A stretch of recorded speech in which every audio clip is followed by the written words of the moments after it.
Yeah, hi. Is this Middlebrow?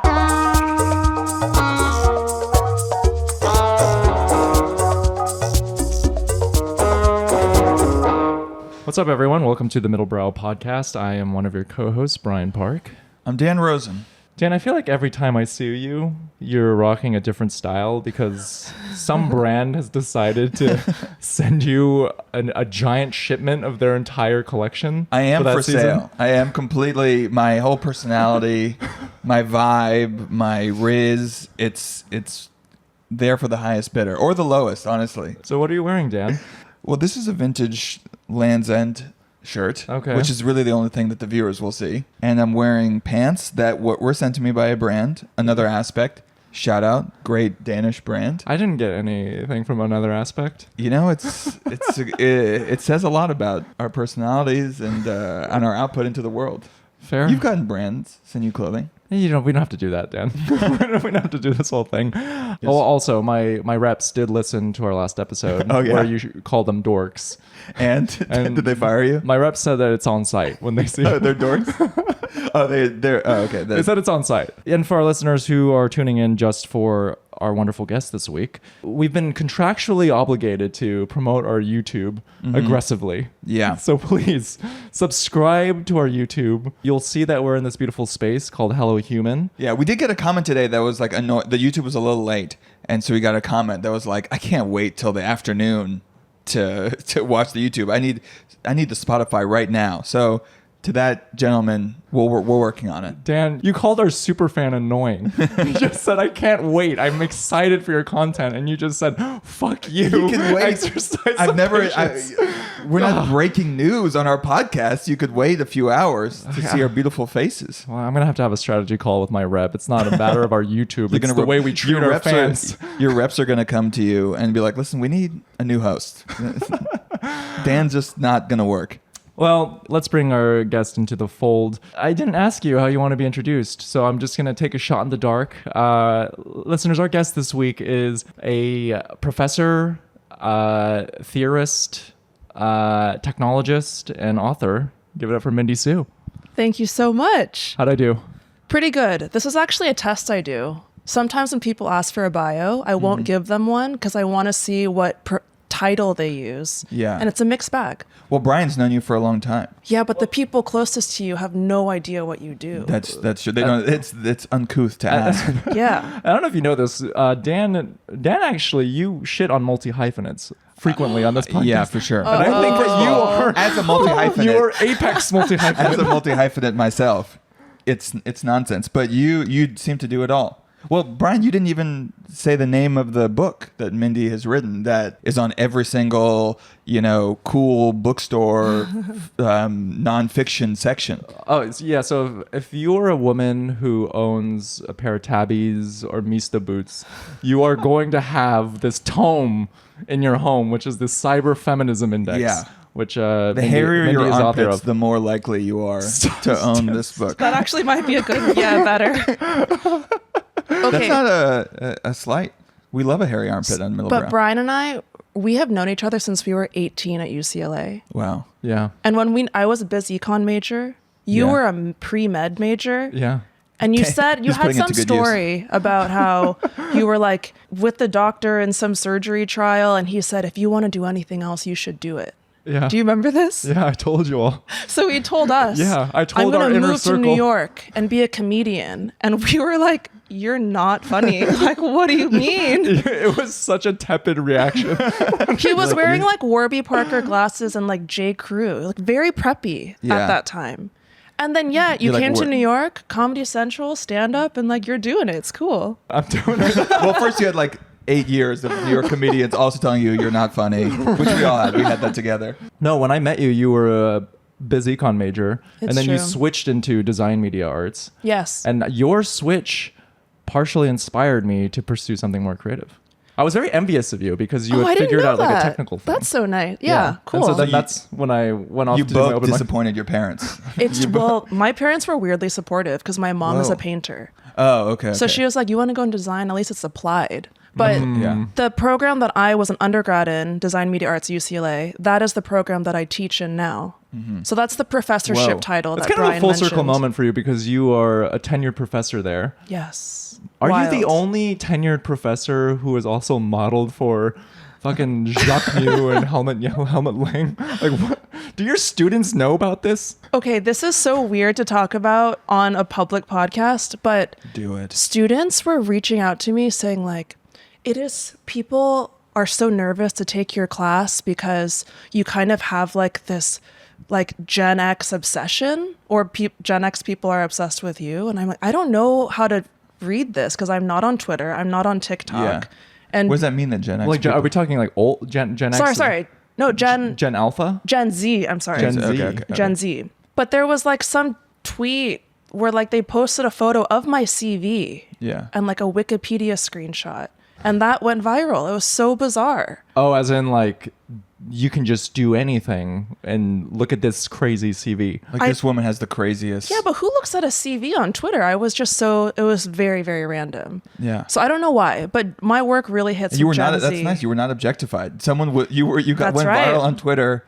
It did have a portrait, but it was also Okay. that plus spreadsheet. Press spreadsheet. Okay. Yes. And so I- they're intimidated by how accomplished you are. I think people just didn't expect someone to be very online and also in academia, Yeah. which Yeah, I is don't assume fair. that either. It's like Yeah, it's seeing not common. your teacher at a grocery store. Yeah. You see their tweets. You see them get into like Twitter wars. You want to see that? Getting like you want to see your professor getting dunked on Twitter.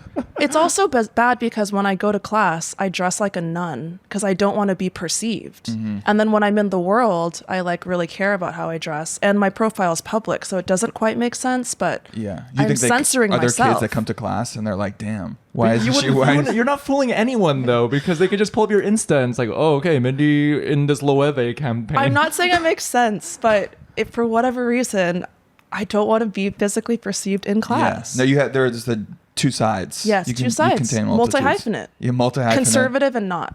Yeah.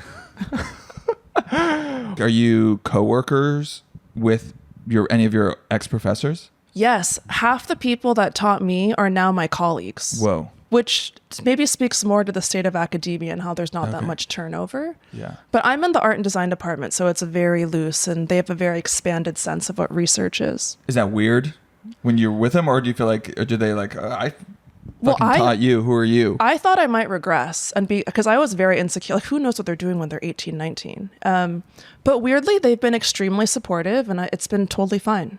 If anything, they've given me extra work because it's like, oh, you're young, you have the energy and resources okay. and social understanding to kind of push something new forward. Got it. But my younger colleagues also, we join forces. Do you have any ops who are like, great, now I have to have a fucking social media following to get tenure track? Well, no one, when they're looking at your dossier, they do not care about your online presence. Maybe they'll add that later on, but no, That's coming. they don't care. That's coming to everything. Yeah, maybe there's going to be a job application where you have to now like attach your Instagram handle, but for now, no. Yeah. God bless. You did it on your own. You didn't Yeah. even need Instagram. Yeah, I mean, I do like Instagram, but you just use it to like promote your stuff, your friend stuff. Does Yeah. it help being a professor and being online, or does it hurt? Like having an I think Instagram I presence? kind of wonder if it hurts. I think that if I wasn't a professor, I'd be like more of a thought, but I don't want to do that because I'm worried Oh, so it hurts the about Instagram students. career, not the professor. I think Instagram they will accept me for who I am and what I show, but I think I would maybe show more if Yeah. I wasn't worried about like my undergrads watching. Okay. Grad students doesn't matter. They're like all on your team. So They're Right. sluts. They're fine. Grad students. grad students in art, they do a lot with like, body, salacious topics, more controversial takes. So it's all good there. Yeah. So every time you post, though, you in the back of your head is like, oh, my students are going to be watching. Kind of. Yeah. Mindy, you've been really consistent for as long as I've known you, though, because like In you what said, way? You were the first person that I've known to have such a religious adherence to the Google Calendar. Yes, it's my Bible. It was even when we were like It's bad. undergrads. I'm like, can we hang out? And Mindy's like, send me a cal invite. I'm like, shut Was up. Google okay. Calendar a thing at that time? Maybe Dude, it was. but still, But it's- yeah, whatever it is, I'm very scheduled, for better or worse. With like family, too? if we're meeting in person, it's in the calendar. Yeah. Have you ever scheduled a breakup? I don't think so. But you've scheduled something that was you knew it was a breakup. Maybe something Okay, like this. you called it if it was like- like a dinner date. Have you scheduled any other discussion. romantic proclivities? No, but this was gonna be my alt take for Subway Takes. Okay. Which is Scheduled sex is better. Scheduled sex is better? That was going to be a take. like a Google Cal invite for Yeah, that's what gets people we're hard. going to have sexual No, intercourse. look. The other people who schedule sex are single people. Like, you plan a date, Yeah. you get all dolled up, you have something to look forward to. It like creates a But you context don't know for you're going to have arousal. sex. But a Google Calendar invite is not a binding legal contract. It's just scaffolding. Yeah, I just don't want like Like, if I texted Brian 5 Larry minutes before Page this, involved in my in my sex life. I think you have to be way bigger for him to look into your... Yes, but that's fair. But if you're busy, I think you have to kind of like set yourself up to look forward to something or know it's happening. Okay, how much time do you schedule? what's the length? Well, here's the thing. Even You're like though, an hour. Okay. even though You're it's like, a I know take, you. I've never actually scheduled it because like I'm honeymooning right now and all's good. Okay, But congratulations. in 10 years, if we were like, whatever, rotting in bed watching Netflix with a pile of laundry, I think it would be important to have like schedule Wednesday evening, Saturday morning. Like, those are our date times, quality Yeah. time. I don't know. I don't like it. Men hate this because they're like, there's no spontaneity, Right. there's no whatever. But are you going out of your way to pursue and date your partner? Because that means you're lazy. What? So the scheduled sex thing is basically like, plan a date, have some quality time, Yeah. look forward to it, get ready. I'm okay with like planning a date, putting a date on the calendar, but Yeah. the moment you're like, you know, Walking it in. Yeah, you're like entering like the location is the bedroom. No, you know, no. And from like 4:15 But just to like 5:10. Quality like, You gotta time, put a little Wednesday night, 160-minute Mindy alert Evan, to heart take your emoji. Viagra. Because I'm already... Is there a Google Meet involved as well? No. Just Well, other people want long to watch. distance, perhaps, but no. Okay. No. I've never actually scheduled it. I just think mentally, I like the idea, and I could argue for it. Yeah. I've already said this before on the pod. I feel ambivalent about content creators who speak at length about BDSM culture, or it just... Ambivalent or critical or Ambivalent leaning towards critical. okay, why? Because it just pathologizes and makes it so academic. So it removes the sexiness of it, the mystery. The eros. You're just saying talking about sex generally, not like Yeah, sure, on the Okay, internet. okay. Yeah. So I think like Google using a Google Cal to ascribe time for this is when we're going to engage in coitus. It feels okay. The Google Calendar thing is a take. My whole thing with Subway Takes is it's basically clickbait incarnate. Like, you have some headline and then you unpack it during the next minute. Yeah. So that is the clickbait, but whether you gotta actually do it. schedule it, whatever. We both did Subway Takes. We both had Yes, of had a kind of a course. baity. Yeah. You know what you got to do. Yeah. When I was workshopping with Brian, he was like, no, you have to make it more catchy. And I'm like, okay, well. But in terms of like talking about sex online, yeah, I think that can maybe pathologize it a bit.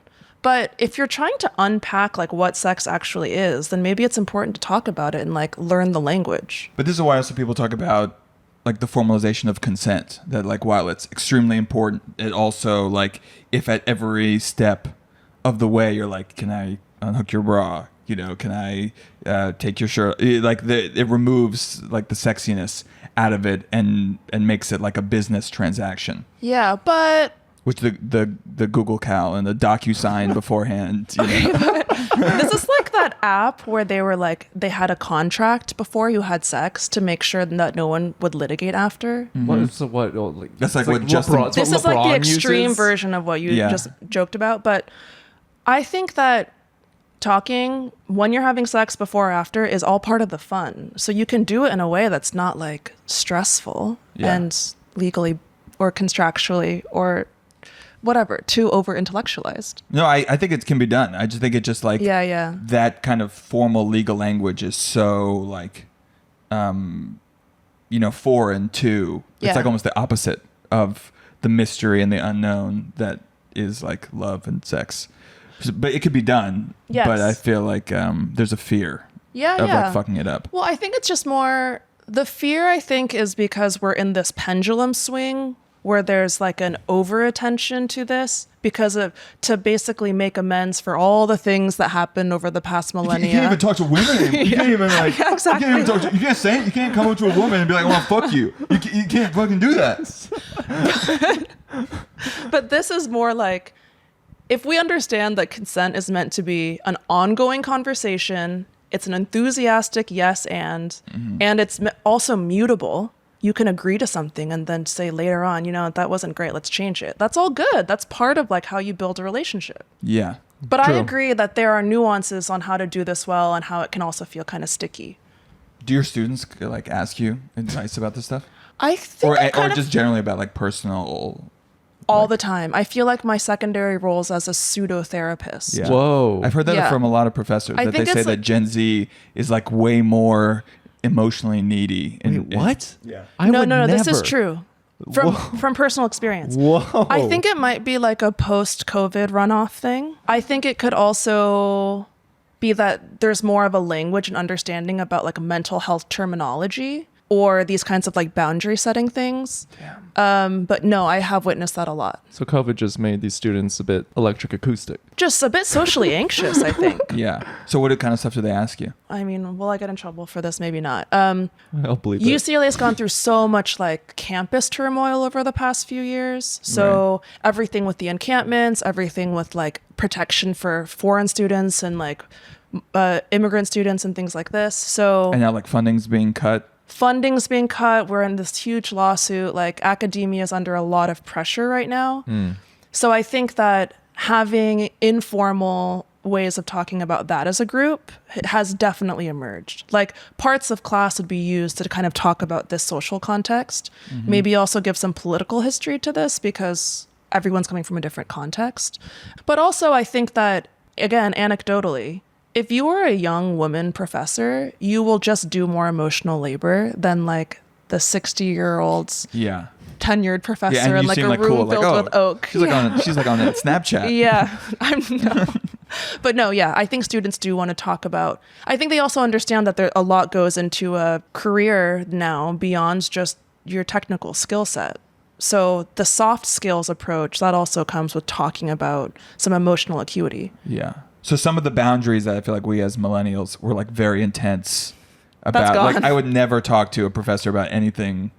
It seemed like also like all my you're a cool professor. My professors all look like the goblins from Hogwarts. Like that was what my professor's vibe was. It might also have to do with scale because I tend to teach studio, which is 12 to 20 people. Right. And that's different than like a lecture hall of 400. Yeah. So you just have more access to your professor. Also, all of my students call me by my first name because we are in art school in a research university. Whereas if you're in a psych class, you're going to call them professor. So it's just a right. different dynamic. So they come to you after class and be like, "Yo, So many like, office I'm, hours. I'm striking out on the apps. Like, what do I gotta do?" There are hard is and this a fast good rules for what you profile can talk picture? about. As there should be. There are boundaries. But no, I think people, they want to talk about their emotional health. Okay. Yeah. Sick.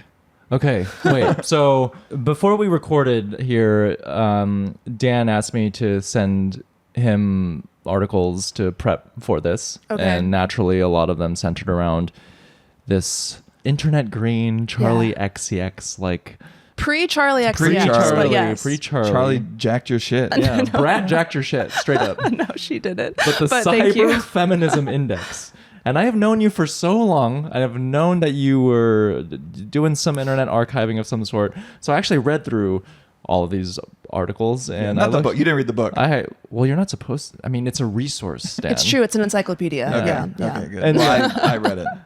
And I'm more. I don't know if I'm still confused. Yeah. For our listeners, what is the Cyberfeminism Index? Okay, so the Cyberfeminism Index looks like a big green 600-page book. There's literally a spreadsheet on the cover to give you a sense of what's inside.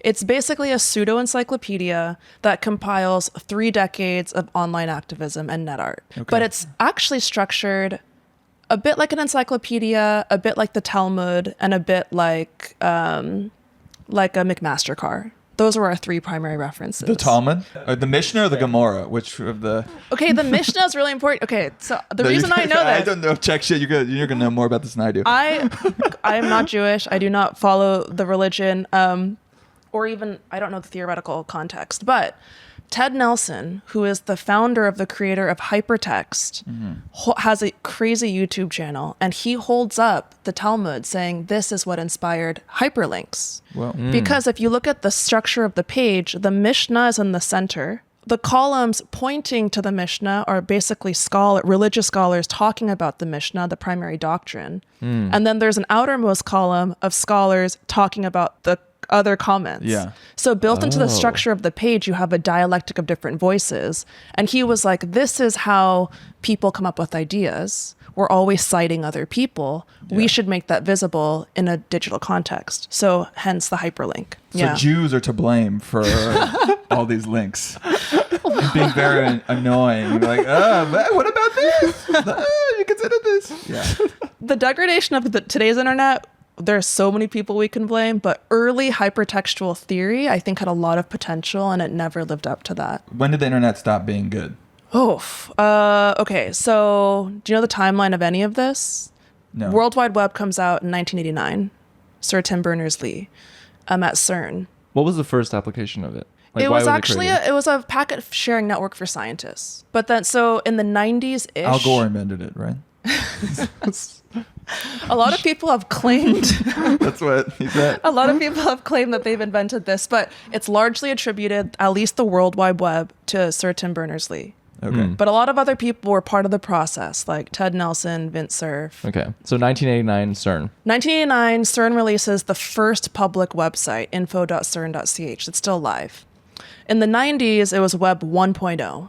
So for this, you had to learn how to read and write websites in order to publish anything. You had to know how to code. You had to know how to upload it, all of this. Kind of in the early 2000s, we segue-ish into Web 2.0, where you only need to know how to read. You don't need to know how to code. So is Web 2.0 like dial-up? We start seeing more like platforms. We see early platforms where you can use a template, early blogs, things like this. Then this goes haywire and we see the platform oligopolies emerge. So instead of having a lot of different types of platforms and publishing systems, we have the top 5. Yeah. And then Web 3, which we hear about, is kind of this attempts to return to a decentralized network, which we probably used in our early youth with torrenting, but their version of it is blockchain. I feel like I heard about Web 3.0 a lot 3 years ago, and now it completely... People are still actively using it, but it's been totally overhauled by this talk about crypto. Crypto and AI maybe, or... Wait, so what AI are other... can be used on anything. Okay. Yeah. So people are still actively using the blockchain in non-crypto ways then? Yes. What's an example of that? Well, so blockchain is basically, they describe it as a ledger. Yeah. So it's basically a record of ownership and transfer. So you can really use it for anything. You can use it to host a website, whatever. I see. Why are the dumbest motherfuckers on earth obsessed with it? Okay. It's so frustrating because new technology used to be dorks and nerds. it's still dorks and nerds. But now Jake Paul. Now it's also Jake Paul. Bored Ape Yacht Club? Yeah. Remember that? Insane. I think, okay, around 2016 to 18 was this big boon for people really trying to push decentralized protocols. So you have the DApp protocol or IPFS and also the emergence of new blockchains. But these hype cycles we see for everything. In 2020, everyone was talking about the metaverse. And then in 2022, everyone's talking about Web3. And then now everyone's talking about AI. Yeah. The tricky part is AI is just so much more ubiquitous and easy to access than crypto. I'm not going to make my mom make a crypto wallet because how do you do that? It's just too opaque. But if you have also, a do button... people want it? Do people actually want decentralized money? It depends on who you are. If you are someone you don't want your money transfer to be tracked, you do want If I'm So a drug if you're- yeah, dealer if in you're a drug Colombia, dealer- I want my money decentralized. If you're a sex worker and you're like policed and pushed off mainstream platforms, then you will likely use a cryptocurrency. Like there is a lot of important use for it. Yeah. But this get rich quick scheme unfortunately derailed all of the potential around It's the mostly used for like language and scam. It ethos seems like around it's it. mostly used for like extortion. I mean, it's so volatile. Yeah. But Yeah. It, like for an adoption of like cryptocurrency, don't you still need everyone involved? And I feel like people already feel like there's too many steps with their money and stock markets and Yes, yes. different accounts. And so like now adding like a layer where they're in charge of their own money seems just like it seems like the opposite of what actually most normal people are like looking for in their use cases. Well, I think maybe the rise of crypto can be correlated with like this like you don't trust governments anymore, so therefore you don't trust banks, and you're trying to like safeguard what you have. Yeah. But all the people behind are like Mark Andreessen or like the biggest. Well, this is the problem. Like they basically replicated what we currently have, but to an nth degree without any legislation. Yeah. So sounds even good. if it had a lot of potential, I think right now it's a bit murky. What's interesting about it though is they basically said, when you were thinking about blockchain or cryptocurrency, like paper money has actually no value. We just decide it has value. And as a social circuit, we apply a lot of financial value to this thing. But we're just agreeing that it's valuable. So they basically applied that logic to online currency, which is why now it has an inflated sense of value. But that can also immediately go away Yes, because it's not backed. because there's no backing. Yeah. Yeah. Based on that timeline, I think somewhere between Web 2 and Web 3 is when the internet went to shit. Oh yeah, I think everyone. Well, I think that it really depends what your metrics are. If it's about the quantity of people, then yes, because so many more people were online. But there was also a lot of bad things happening in the 90s. Like all this is very relative. So the Cyberfeminism Index, from my understanding, it started as a Google Doc, Yes. like an open source Google Doc where people can contribute and list sources, and then it became a website, Yes, that was commissioned by New Museum Rhizome. and then it became The a book. Yes. Yes. Was that intentional? It has gone less technology driven. Does that make sense? Well, Whereas like an open source doc to me is on the opposite side of the spectrum of like a physical artifact. Yeah. Well, I think of Cyberfeminism Index as an umbrella project. So there's multiple components, the three that you mentioned. There's like an augmented reality performance that accompanies it, etc. Right. But Like a Marina Abramovich, like kind of sitting and reading it, or I would basically do these performative readings with an overhead camera that had an AR attached to it. So it would basically overlay the book with the video that you're looking at. Okay. Because it has so much live content and the book is all static. Oh, for our performative males who are listening to this, you are sitting on a treasure trove God. of information. If you're on the G train, pulling out the Cyberfeminism Index, It kind of would It's be a weird over. calling card. yeah, It's over. the type of Wesleyan barista you will pull with this book, unparalleled. But the interest in making it a printed compendium was because having done so much with online spaces over the past 15 years, for better or worse, there's just more posterity in printed form. Like, according to Forbes, the average lifespan of a website is maybe 2 years, which is not that long. So while we did try to build the online database in as much of a robust way as possible, the book was basically a snapshot of the book at a single or the website at a single moment to basically make sure it was inserted into an official record like the Library of Congress. It was also a citational hack because for Wikipedia, for example, they don't accept any primary sources, which is I'm writing about myself. They only accept secondary sources, which is Brian writes about me. Yeah. And within academic journals, there's also different weights to the media. So like books are considered more legitimizing than ephemeral media like websites or performance art or whatever. Do you think that's valid, or There's no, Okay. I mean, but it's also like a very old system and there's value to different forms of citation. But this was basically just a way to make sure there was 800 secondary sources in print in an official book with an ISBN for all of these works that maybe haven't been cited before, at least not in a printed way. Yeah, but there is some irony about making an index for the internet that you can't like click on and see the references. No, sure, of course. Yeah. But through Cyberfeminism Index, one of the strands that really emerged was about sexuality and online development, techno development, which is where this new performance, A Sexual History of the Internet, came from. So and we're that's your new touring that project. right now. Yeah. What? Also multiple media. So there's a lecture performance, then there's a book, and Okay, yeah. you just said a string of words that my brain just kind of I feel like the short-circuited. internet is sexual history. There you go, exactly. It's Yes. mostly just like finding better ways to look at porn Well, and sharing porn. porn is a huge aspect of it, but sexuality is a huge, blurry, fuzzy spectrum, and we're trying For to me, it's just porn. So, but I understand for other people. For me, no, sorry. So, what do you mean? So, like concrete examples from the book or Yeah. lecture.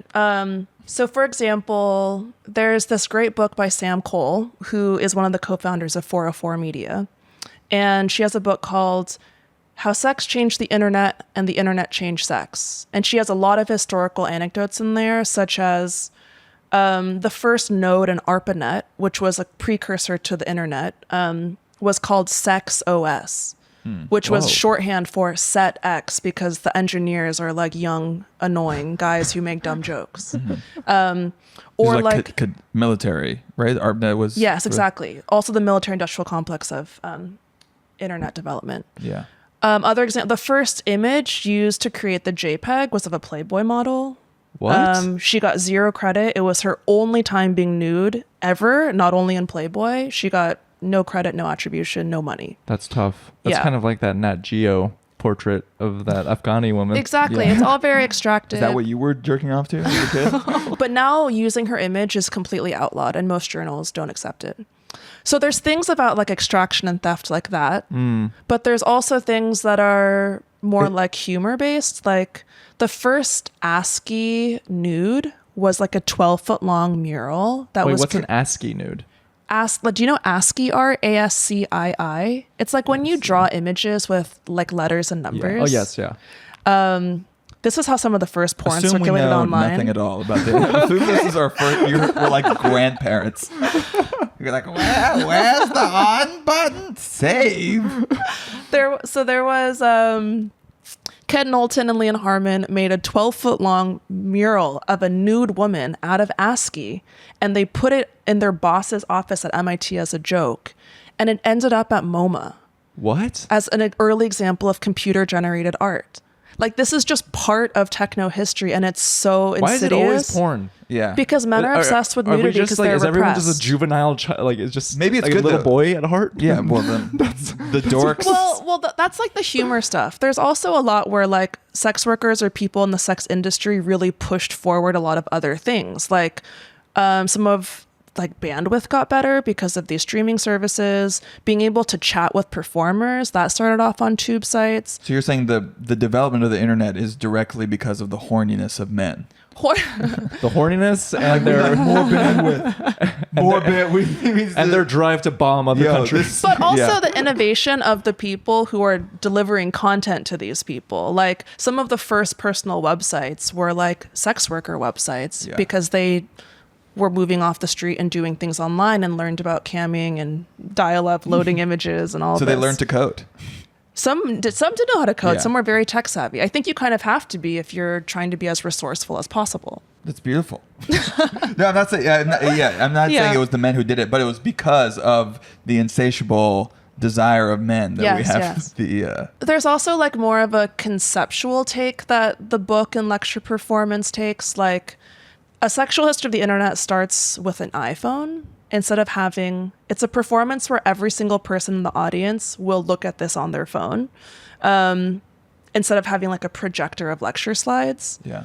That's a great hack, by the way. It to really get people is. to be engaged with your performance, like, hey, To not be on look- their phone. Look at your Yeah. fucking phone. You This have to thing look at that your you're gonna phone. be Because if you wanna be on. if you don't use I look at Instagram stories with like a trigger finger and I just click through everything really fast, which is Yeah. probably how most people look at it. Yeah. But if you just click and don't touch, it will autoplay on a timer. So I worked with a former grad student, Julio Correa, who basically we put all the slides and videos in Instagram stories and then it just runs through the whole lecture for 40 minutes. So that's what you're going to witness next you week. have to be on let's it. go. You have, and you can't zoom out, or So else you will lose your If you go spot. to see Mindy's performance, bring an extra phone so you can still be texting. Yeah, if you want to be distracted or take photos, Yeah. then you have to bring an extra phone, because that was the other thing too. People really wanted to document a lecture, document a thing, but you can't, because I'm basically hijacking your phone. If you could, would you implement these into your own classes at university? I think conventions are important depending on what you're trying to express. So sometimes you want the hierarchy and structure of a teacher standing in front of an audience. That suggests a lot of power and expertise. But if you kind of break that dynamic, then it will reveal something else. So again, conventions are good and there for a reason. But if you're breaking that some way, it'll just draw attention to that and then maybe suggest or invent something new. In high school, I had a Harkness table. Yeah, so people do Yeah. this. Like, you have a rounds table, you can't use your laptop, you can't talk to one another, you can only talk to the room. Like, a lot of people try to invent new rules just to break what we're accustomed to. So when does the lecture become art? I think a lecture performance is an art form. Yeah. I think if you are on a stage, it is an art practice, including Oh. stand-up. TED Talks. Wait, I'm gonna Stand say up is not art. my first special is gonna be a lecture performance. Well, it's capital A art, maybe not, but artistic, maybe. Yeah. I don't think stand-up's an art. What do you mean? It's so narrative. That is an art form. But it's not like fine art. Yeah, I don't think so. What is it then? Yeah, but It's a fine art. craft. No, it's not a craft. It's a craft. It's like carpentry. No, I don't think so. I think so. I always felt like maybe the essence of comedy was to reveal, to say something that was extremely obvious, but turn it on its head. That was always, I'm not a very funny person, but I was always very surprised when you watch good stand-up, and they're basically just saying the most obvious thing unexpectedly. Yeah, or it's something that everyone feels but is unsaid. Yes, exactly. And the laugh is, I guess, like everyone Comic confirming relief, yes. that we're agreeing. You're saying something we all kind of know to be true, and maybe Yes. some like reptile brain, but we can't say it. Or you're saying it in just like a different way. Yeah. So you're doing a world tour of this lecture performance. Yes. So fun. The fuck? A lot of people care about Why the not do it on internet. the internet? Why not just? Well, it kind How of committed are you to the internet? It if is on the you're internet. going into- People could technically look at this lecture. I like open access everything. I like prototyping in public. If you went to the handle Asexual History of the Internet, you can see all the lecture slides. Okay. It will be up there until Instagram takes it down, because I'm sure they will at some point. They deleted a lot of my other beta Because there's tests. some nipples. We had to learn how to censor it, because they have very opaque community guidelines. So we had to like censor the word sex or something. We had to cover nipples. We had to whatever. Which in and of itself is an interesting art practice. Exactly. Yes. Like to a nested learn. part of it to like how to speak to the Yes. bizarre censorship algorithm, I assume. Yeah. Whisper to it. What does it want? It's coy. It's shy. It is like just the right amount, you'll go really viral. But too much, no. But that's really the dynamic, right? Yeah. Like, what is the difference It's between a coquettish. bikini It's a model coquettish. versus an OnlyFans model? Yeah. Not that much. Between a what model? An OnlyFans model versus the bikini model on Instagram. Yeah. It's So opaque and random. It really suggests a lot of like powerful and dangerous rules for like class, race, beauty standards, like who has ownership over their image, all of this. So do you think there should be any censorship on Instagram? Oh, sure. I think censorship is fine. Well, I think it really depends on the thing. Historically, if you outlaw something, it will just make it more desirable. So I think generally putting things out in the open and having better legislation is good. But Twitter has like no. Well, I mean, Twitter, you'll be surprised. Like someone's just like will do a viral tweet that's like whatever, like guillotine the bourgeoisie. And you're like, oh, let's check this person out, and then their page is just like anal porn, and you're like, oh, okay, no, this person is. I'm really not on contains Twitter anymore, multitudes. but I've heard I heard Twitter is basically all porn bots now. It's a lot of Yeah. porn bots. Yeah. that and far right content and Charlie Kirk Yeah. videos. Yeah. Yeah, Charlie Kirk getting shot, and then all the responses are like, you That's- want to see a real hole Oh my spraying God. everywhere. Oh God.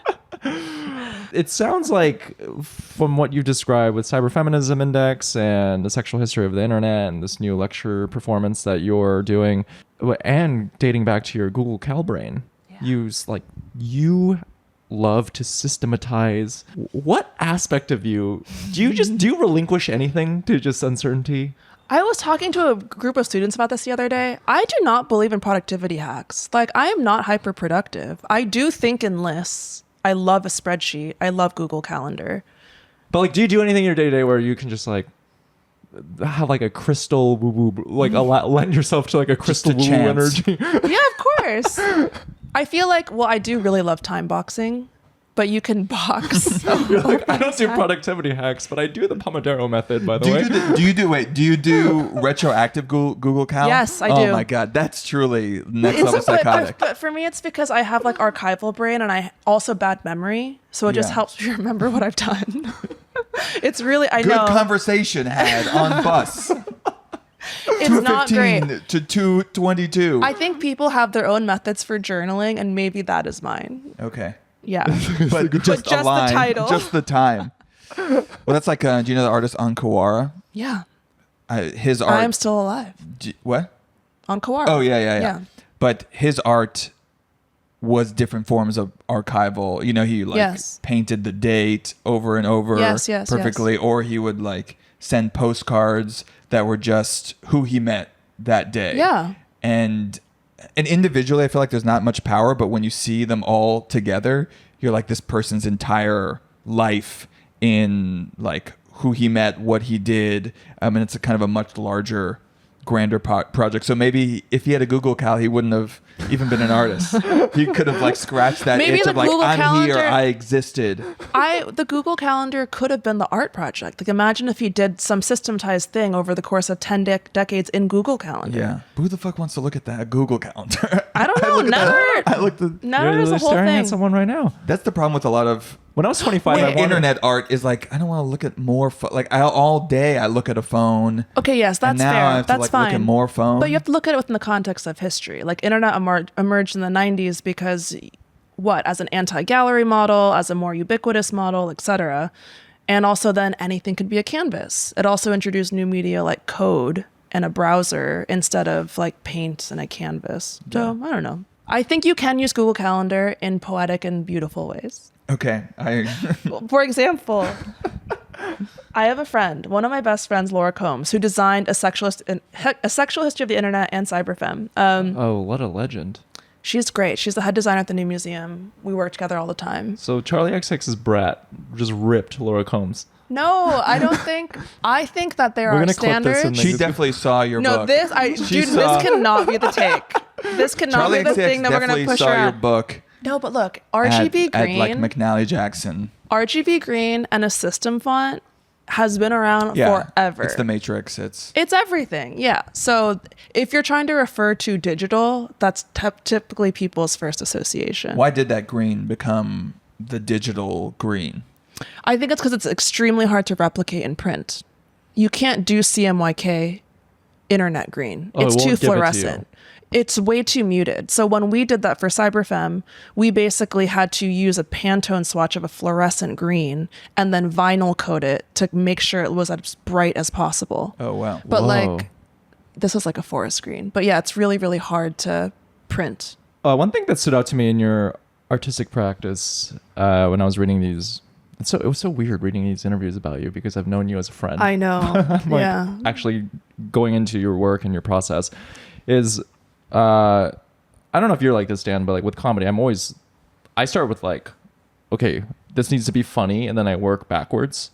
Like maybe it'll be a kernel of a thought, but it's like funny, and then shaping it around that nucleus. Yeah. Whereas you've said that you're very organic and like very intuitive with your practice, and it sounds like I can see the through line with a sexual history of internet that was spurned from Cyberfeminism Index. But how do you know when like a rabbit hole isn't worth going down anymore?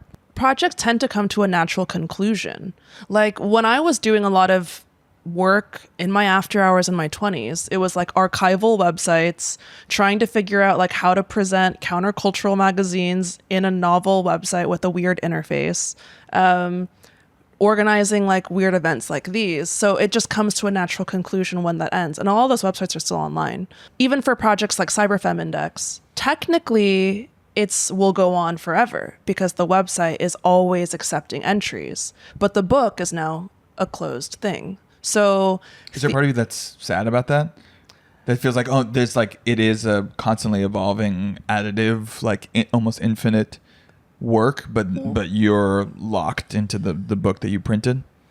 Not necessarily, because in 10 years we could just print like 2.0 or something. But do you believe in the notion that things on the internet are forever? No. I think people should be more careful about what they put online. And I also think inundation is a form of erasure. Like at this point, there's just so much stuff online, it's hard to find. But you have some very motivated Gen Z person, they will probably find that first tweet you ever made and like that's buried and screenshot on Reddit, you know? Well, like Instagram and TikTok are like impossible to search. Yes, like, and the search algorithms are really bad. Yes. Like you used to, like everyone had like their favorite YouTube video they would show their friends and you could like search for it. But like TikTok, it's almost like it's almost like a flash. Like you're watching something live on TV and you didn't record it and you're like, oh, there was this thing. And maybe if I go to like the Museum of the Moving Image, I can get track it down.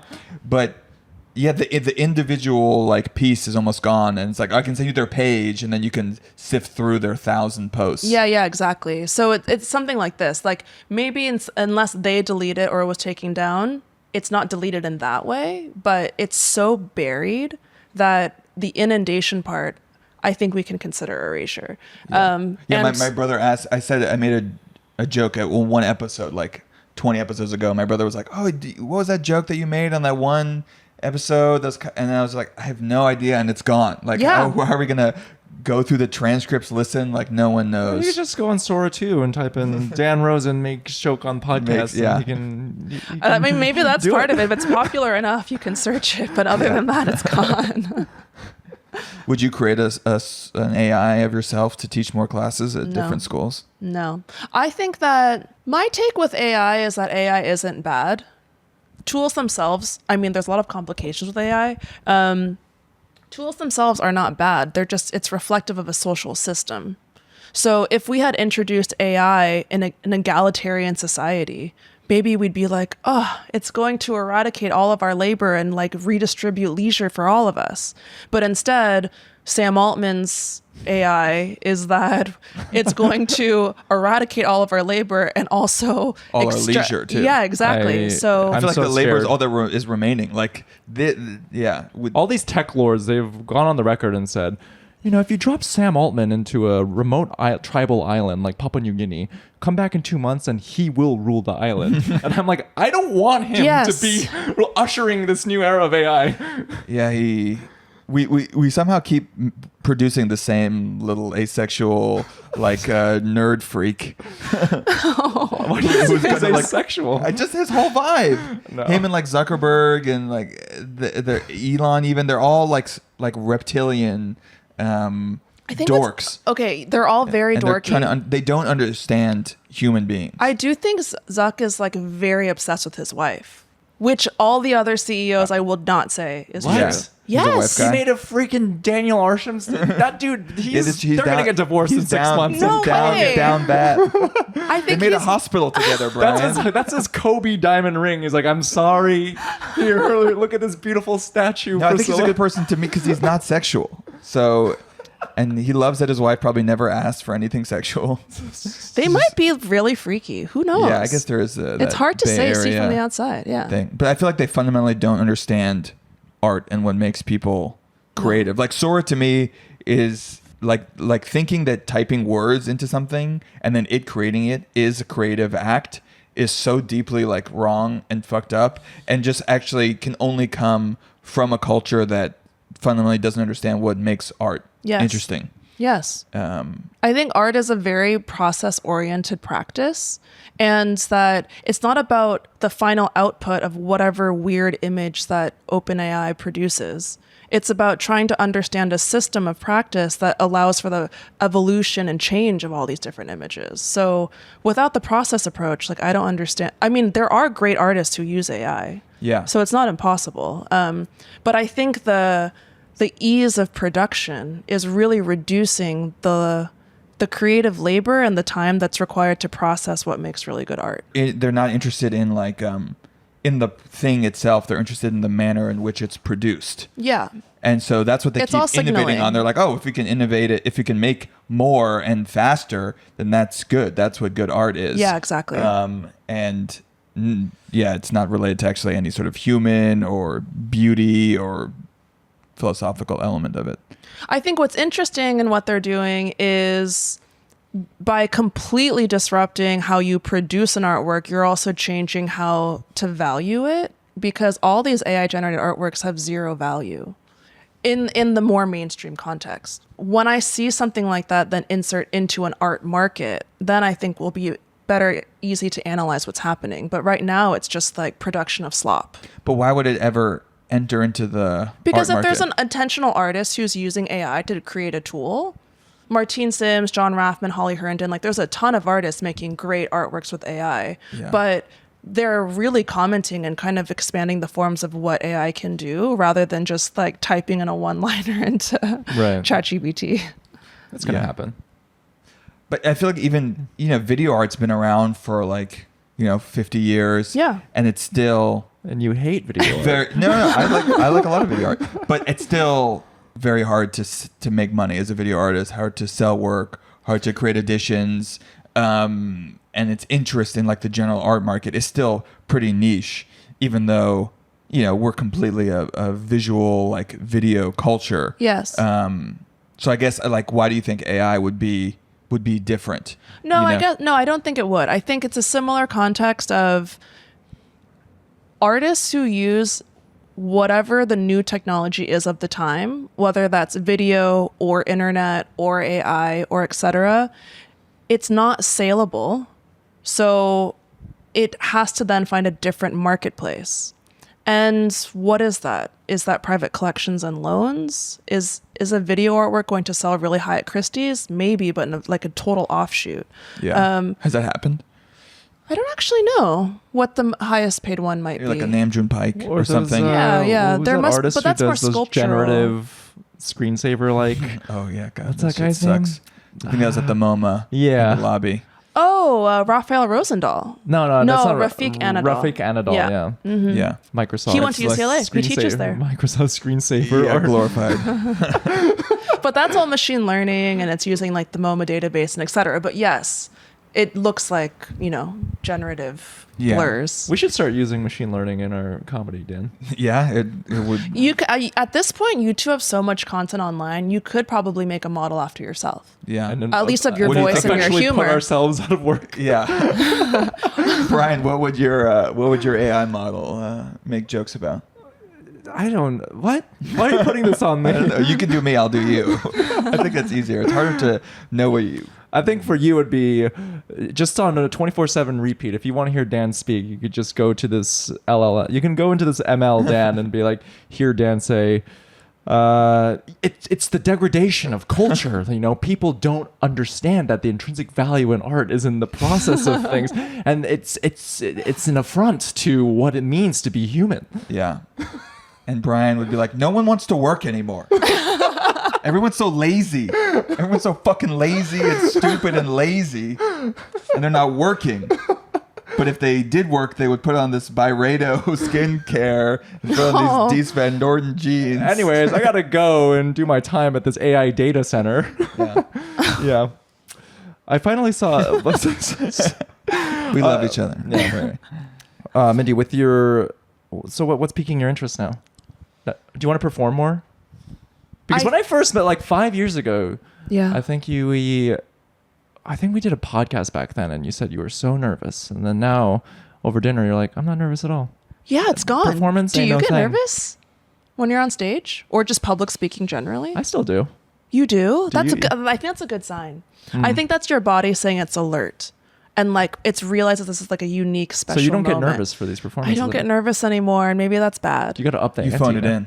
No, now I'm like, maybe it is a way to, it's a prompt to try to challenge more. I'm a little anxious, like the moment before And then when I get a first laugh, I'm like totally, it all disappears. Maybe that's a little bit of what I feel. Like there's a bit of anticipation, but then once you actually feel the energy of the room, then it equalizes. Once you drop that first, hyper network post internet dystopian once everyone pulls out their phone, AGI, then people are like, you got them by the balls, baby. But I think I'm just interested in what performance affords. And there's a range to this. It could be public speaking. It could be more performative works. Yeah. And do you view it as separate from your lectures and your professor and your Instagram, or is it all kind of holistic, or do you have different ideas? Or like, okay, this is for my lectures. This is for my like performance. This is for when I'm at UCLA. I think it's very blurry for me because... It has to be, right? Like, when's the mixtape dropping? Okay, my most sociopathic trait is that I don't listen to music. That doesn't surprise me at all. Weird. Yeah. From a person who retroactively Google calendars, that's exactly. You don't listen to music. Yeah. If you did, it'd be so annoying. You're like 1:01 p.m. to 1:04 p.m. I listened to Justin Bieber's Yummy. 1:04 p.m. You have to go back in. This is surprising to me because I've known you have been romantically linked to musicians in the past. If my friends or partners play music, great. But I do not want to DJ. I don't want to. Don't give me the aux cord. Like I don't know anything. But at home or when you're walking around. I just listen to the thoughts in my head. I don't even listen to podcasts. Wow, you might be our first psychopath. Really to weird. Be on the podcast. I realize it's weird. I've been told it's very odd. And music doesn't spark joy. No, the thing is, I really do love. Like, I grew up playing piano. I still play piano. Like, I love watching music in part of film, like musical scores. Okay. But I just don't go out of my way to like find new music. Yeah. So you're like Dan in the way that with my precious time, I need to be learning maxing with anything. No, I'm not. Sometimes you're just daydreaming. I'm pro daydreaming. Really like Bach. Well, I'm more Chopin. But yeah. Oh, okay. Mm-hmm. I would have thought Bach just because it's so systematized and like on a graph. Chopin actually very very emotional, very romantic. Okay. You threw me for a curveball. You can have both, yeah. Yeah. You're just raw dogging life with your thoughts. I don't know what it is. I think if I want to have stuff in the background, I will just like run trash TV, so it's just like white noise. Mm. But yeah, no. But again, I'm typically with people a lot, and they will always play music. So I just listen to whatever they listen to. You're forced to suffer through these. I don't suffer. I just don't really hear it. So what's your biggest vice right now? If you've just got such a fucking iron grip on. Okay, let's also just make sure I am not like super productive, like regimented, whatever. You're a professor, a model, an art lecturer, an author, a world touring performer. Yeah, Chopin player. Okay, vice. So I stopped smoking. I don't drink so much. Are you trying to turn into AI yourself? I really like read about you in the New York Post. I don't know. One day. You like salty food? I'm kind of what's a vice? I don't know. A vice is like no, like really. What would your vice be? What is my vice? I don't know. Sweets. Yeah, porn. That's the same. Sweets is the same as saying porn salt. Is a it's vice? Like eating chips. No, I thought you were off porn. Yeah, but I'm using it as an example. As an example. It's like Okay. Yeah, one. Yeah. Porn can be a vice, not mine. Yeah, sweets could be a vice. I've never watched porn in my life. You hear that, people listening? Yeah, friends and family listening. Dan's on the no fap. Which is my favorite corner. It is my favorite corner of the internet, by the way. No porn? Fap. No fap. I feel I have too much self-hatred to like allow myself to go down a vice path. Like I don't think I've even had a day where I just like, all right, today I'm just gonna like watch movies all day or so. I feel too bad about myself to do that. Then how come you don't answer my emails in a more prompt, timely manner? I'm answering other emails. Maybe this is the vice though, like self-punishment. Maybe that's the most insidious. That's even worse. Like you can't enjoy leisure because you feel bad. Yeah. Oh, that's me. That's a vice. I do that. I don't believe in vices. There we go. I should have said that. I think it's bullshit. I don't feel guilty about any of my pleasures. Let's say that. Yeah. Chocolate. My guilty was like, fuck, just eat the fucking chocolate. Your brothers go to Burning Man, yet you act above it, but it's in you, Dan. It's in me. Wow, we're going to see you at Burning Man? I feel like, have you been? No. Oh, I feel like that's not for me. Should we all go? So Let's much go of It's your. very go tech next year. centered, but no, not for me. You Let's should go just next go. year. But you can go as a research. I don't think I'd want to. As a participatory practice in order to get deeper inside the database of Too Silicon dusty. Valley. Too dusty. Too dusty. Like literally too much dirt. It's too dusty. Do you want to take a clown class with me? I was actually thinking about doing something weird like this. Okay, let's do it. I'm down. Clowning, Yeah. dancing, something Dancing is weird. like well just Oh, yeah, There will Embodied. be It's music maybe- involved. Watch out. You'll be forced to embodied. listen to music. embodied, not weird. I will say that. Maybe I'm like detached from my body and like You're have like to a brain in a practice vat. this kind of thing. Well, do you feel like you feel very embodied? No, I don't feel embodied Dan's at the all. Yeah. least embodied. So it's just trying to train Adam. that. I don't think I've ever build seen that you dance. connection. You shouldn't. I don't do it. At a wedding? No, I'll like do, but I'm You'll very bop. conservative. I'm like what Will Smith taught Kevin James to do in Hitch, where it's just like keep it very small. I and, don't like, remember the scene, don't but I go- trust you. I saw Don't go Hitch crazy. recently. Yeah. Yeah. Okay. You know what I'm talking about. It's I like, don't do keep that. it- I'm like pre Will Smith, Kevin James. I My think like limbs are men. Who flailing. wants to see men dance? It's like Jesus. A lot of people. I Yeah. don't think so. It's too much. Yeah. Ah, you're Dancing so is for conservative, gays and Dad. women. It's like the internet. The internet's for gays and women. Yeah, Okay, that yeah. can be the log line. Straight men should just watch. Oh boy. It's not for them. We're off the rails. Yeah. Oh, I had Oh yeah. One last question. do you think millennial or okay, what's a way to phrase this? I have a theory that millennials are the only generation that is like good at the internet. Like What? that like knows how to What about born digital generations? No, I think they're too fucked because they didn't see a precursor. they didn't see a precursor and also they only were born into an internet that came to them through algorithms. Ah, they didn't have to find stuff. They didn't have to find it, so they're like media literacy is horrible. They don't understand like context. They That- don't know how to go to a website to search for something. They Yeah. The number of people who have come across a social media clip of ours when our handle at Middlebrow Podcast is littered all over it, and the comments that say, where can I find this? Yeah. I am gonna lose my mind. Yo, how do I listen to this full conversation? I don't know, like use your brain for 3 seconds. It says Middlebrow Pod on the video. There's a watermark, Middlebrow. Okay, this is something I recognize a lot in my undergrads. I have a really intensive file system, as you can imagine. None of these undergrads do. They just put every single document on their desktop. what is your desktop? Oh, that's me. My That's desktop insane. is 0. There's No, yeah, nothing mine's on my 0. desktop. You guys are I'm insane. I'm really good at You're insane. organizing. I'm Gen Z. But Gen desktop. Z didn't I even have learn like to crap because the everywhere. phones aren't organized. It's all like Yeah, they're you also just all on their infinite. phone. Yeah. You scroll forever. You would have a heart attack if you looked at my desktop. There's like the top right. If you just highlight that and you put in the trash, it's gonna be like 1,500. I'm gonna do that That's to it. free you. But how do you find anything? I just open up my Finder and I type in the thing. Finder That's is what- so you're bad. Gen- that's what Gen Z Finder is does. so bad. Finder is bad. Literally the UI and the usage of Finder. I'm like I will Leo type in I'm the like exact Leonardo name and it just DiCaprio. will not appear there. I'm 35, but I'm 25 at heart, just like Leo, baby. That's what you tell the girls at time again. Yeah, so I just think that like we actually had to go to the website to look for the thing and navigate, and that also just gave us a better sense of like the veracity of things or who was writing it, where things came from, their origins. And now like there's a flattening where there's no hierarchy and it just comes to us and we don't have any like kids don't have any taste at all. It's just like whatever the algorithm decides, that's your taste. Okay, yes and no. I think it depends if you're talking about mainstream culture or subcultures. Because didn't like Carly Buster write an article that said subculture still exists, you just can't find it on Instagram? Yeah, that's what I think. So like I do think that people are actively seeking out new content, but this highly algorithmic state that we're in now, the opposite is you go out of your way to develop a subculture and find an inclusive community rather than like a broadcast community.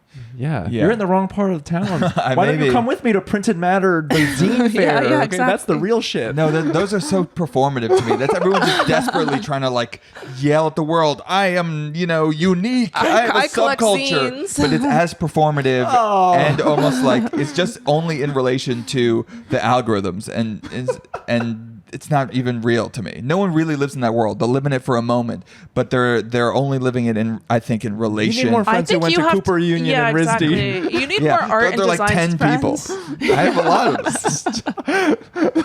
They're on Instagram like everyone else. No, they most definitely are. Yeah. But I really do think that there's like the rise of way smaller platforms, like locked up Discord communities, people developing their own websites and things that we see in very young people.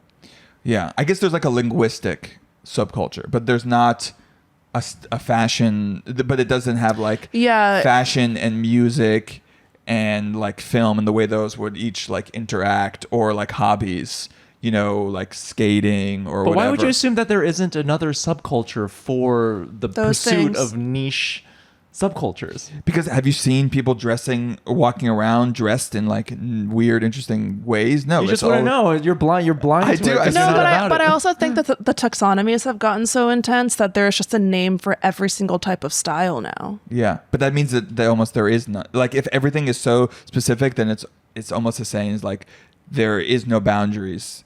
Well, maybe it's because we're also living in cities like New York or LA where people really care about these types of presentations, where like I wonder if the weird person who makes their own subcultures in the Midwest or just some random boring town, Yeah. you kind of have to find it for yourself. Yeah.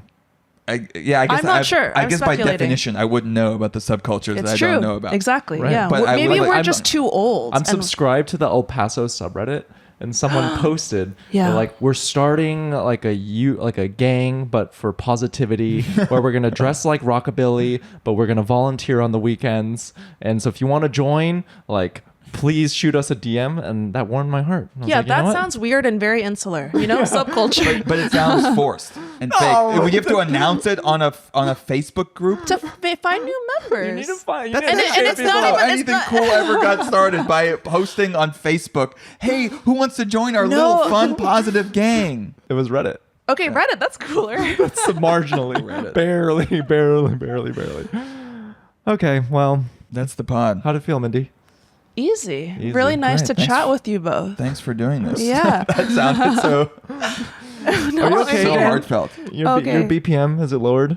Yeah, I'm You're on your little soapbox, Oh. when angrily shaking your fist. at the Yeah, youth? old man yells at cloud. The youth. Yeah, I am. I think we're just we're in a generational age, we're older, where we just don't know what's cool anymore. I really think that might be the 100%. case. 100%. Maybe, but I would like to see art that alienates me, like art, music, film that makes me feel like uncomfortable or weird, or that I don't understand, and that hasn't happened yet. Yeah, and yeah. I go out of my way to try to like Find it. look at the You're new the searcher, yeah. shit, and it's still like it's up my alley. Yeah. Like Olivia Rodrigo. But you name like the biggest pop No, I know, but I'm saying like her music is like not. Alanis Morissette. It's the exact same. It's too familiar, and I like it too much, and it shouldn't be. I feel I think it exists, but you just wouldn't like it. Like, there's a lot of new authors who are writing in this very like text-based formatting where you're spelling your U's with a U, and you're like It's all reading a stream string of of text. consciousness. yeah. Like, I just don't. Or it's like there, but I don't hyperpop. like it. Do you like hyperpop? Yeah, I like Oh, you like do? 100 Gex or like Frost Children. Okay, Two Hollis. Yeah. I don't know music, you remember? don't I'm know just music? throwing out a Yeah, genre yeah. that feels new. Yeah, that's kind of new, but again, like I just feel like someone my age, Yeah. 30, 40 years already ago, knew it, yeah. would be way more alienated by new artistic forms. And I feel like I'm not. I'm waiting to see like an art show or a music show or hear a band that's extremely popular or even marginally popular. That I'm just Right. like, what the fuck? Why don't we just is create this? it then? We should push the limits of this podcast. Yeah. We should. Yeah. We should feel disrupt nervous. it. Yeah. We'll do that. That's the our filter. mission. Instead of talking to Mindy in this Don't you gallery. yearn to be alienated? Like I said before, the only art that I respond to is like really grotesque shit. Yeah. So That's true. Those paintings. I guess there was some TikTok comedy stuff that I'm like, what the fuck is that? Actually, sometimes some of this TikTok shit, yeah. specifically the comedians that are huge. I'm like, I mean, like William Banks is an example of a comedian who's like doing a very Andy Kaufman-esque thing where he staged like a prison break Yeah. because he got arrested and it was like blurred the boundaries between what's real and what's fake, and he went super viral for it. And I'm like, okay, that's new. yeah, Like he shot it on like a flip phone and he hired these actors and did these sketches in quote unquote prison. yeah, Yeah. It's there. yeah. You're just too afraid. I guess you're just too afraid to do you find feel? it because Do you it's feel like you're gonna your have to confront students your mediocrity, are Dan. listening to new stuff, or are they actually just like looking back at old stuff? I'm not actually sure, but I wonder like what their favorite musicians and artists and filmmakers are. I'm really not sure. We don't really talk about those topics in class because we talk about history. Oh, okay. So or they're coming to you after class. or and new skills. And the office be hour, like, I think I'm like queer coded. What do I do? or the next office hours. What was it like when American Apparel was run by Dove Charney? Oh my God. But I have hope for the internet. I do. I mean, you're the expert, so I don't know. I take your word for it. I think you kind of have to, or else we're just It is going to be everything. So it's like saying, it do I kind have of hope already for is. humanity? Yeah. All right. Well, on that hopeful note. Where can our listeners find you? I'm only on Instagram, Mindy Seu, SEU. It's a really weird misspelling. And They can enroll at email. UCLA. They could enroll at UCLA. Go to the Design Media Arts program. You'll find me there. But I'm also very online, very searchable. Cool. Okay. And the Cyberfeminism Index. Yes, you can find Cyberfeminism Index in any bookstore. You can go to Asexual History of the Internet lecture performance tour now till next summer. Go see a performance. Please. Go see a performance. Thanks. All right. And subscribe to our YouTube. Oh yeah, subscribe to the YouTube. Subscribe They to the spent like YouTube. 10 minutes getting the lighting right, so watch the video. Yeah, and we still fucked it up. Goodbye. Bye. Okay, that was Middlebrow.